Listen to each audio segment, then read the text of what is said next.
So thus far in these first three lessons, now moving on to the fourth lesson, we've focused our lens, our sight on what Americans were like, what the American citizenship did. So you've read a history that says that Americans are very happy with the material well-being. They leave behind a war. Now they come back to the United States. They see New York City. They see the flair. They see everything around. And they say, give me that car. Give me that house. Let's have kids. Let's get married. Let's do things that we couldn't do in a time of war.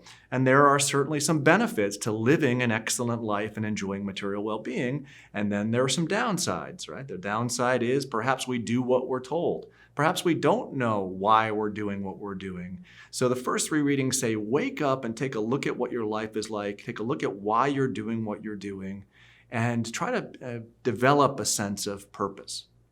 Now, I want to shift our attention because the last three assignments that we're going to cover really deal with the United States in broader international affairs. We had fought World War II with a set of allies. One of those allies was the Soviet Union. Now, we know that the Soviet Union for some 20, 30 years had been led by a regime that was communist in nature, the Soviet regime. And the question after World War II is the Soviet Union going to be willing to work with us in order to accommodate or to achieve peace after World War II? And there was great, great hope after World War II that this exactly would be the case. There's this notion that is put forward by American leaders. Let's have a United Nations, and let's have a Security Council.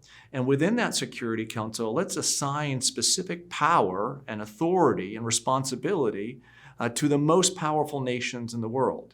So there's this idea that somehow if you grant to the greatest powers in the world their separate spheres of power or authority, they'll take care of those spheres. So one of those spheres was to be attended to by Great Britain. Another was to be tended to by the United States. A third by the Soviet Union, and a fourth, the People's Republic of China. And this understanding of how the world would be arranged was based upon the notion of balance. The Soviet Union, the People's Republic of China, Great Britain, and the United States could work together as four policemen and bring peace to the world. Now, what's wrong with that conception of international affairs? What proved to be problematic in that conception of world affairs? Well, if you have a police force and it's made up of four parts, and each of those parts is tended to by a different regime, you've got to have one sense, which is what? That all of those police have the same sense as to what is right and what is wrong, what peace they're trying to keep, what the law ought to be. The danger in the case of working out this agreement with the Soviet Union and the People's Republic of China is we come to soon find out that they don't want to work with the United States and Great Britain for world peace, that the Soviet Union has its own understanding of how things should be. It has its own understanding of what justice is, much like the People's Republic of China. Now, the fourth reading that I assigned for you today, reading by the author George Kennan, who had spent a lot of time in Russia, is one of the most instrumental things that take place in this time to awaken us to the reality of Soviet politics and what the Soviets are after. Kennan says the following about the Soviet Union. He says, they are not like Americans.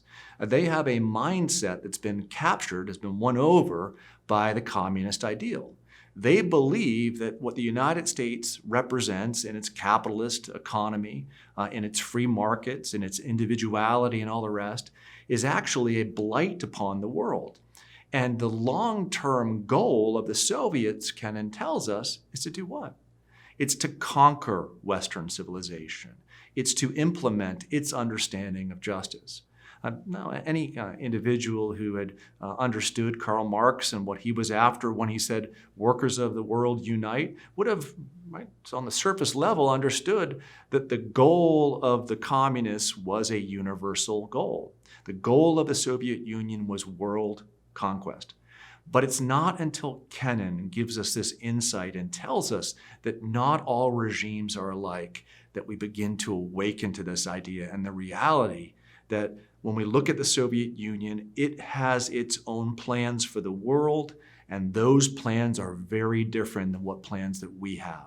And there is going to be a battle There is going to be a Cold War, and we are going to need to contain the Soviet Union if we're going to lead the world in the right direction after World War II. Thank you.